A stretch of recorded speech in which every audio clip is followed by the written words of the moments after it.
I have a little bit that the Lord keeps putting on my heart. I just can't stop. God is saying that we have reached a point of crossroads. This is the point where you choose. We are not at that point where you say, I shall, I will, I intend on. Your intentions don't count anymore. What counts now is what you are doing now. Imagine you're driving down the highway and you get to that point where you have to stop and there is a left or right turn. You must choose now. You must choose now. Funny thing is, there is Christ sitting there. There is the devil sitting there. And the choice is yours. You must make the choice now. Which way do you choose to go? Left or right? To Christ or the devil? This is the time to make that choice. There is no more middle ground.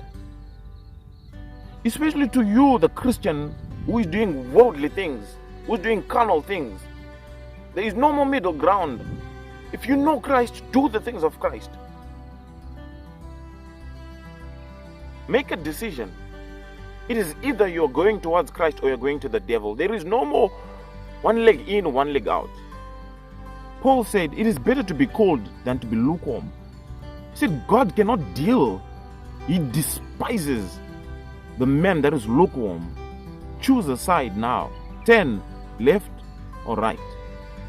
There's no going back. And there's no going forward except you turn. This is your time to turn. If you're in the world, then do the worldly things. Do the carnal things. Please your flesh immensely. If you are a child of God,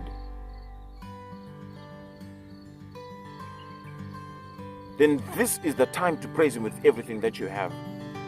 In every way that you can. We cannot hold back anymore. This is our time to rise. Rise. Rise.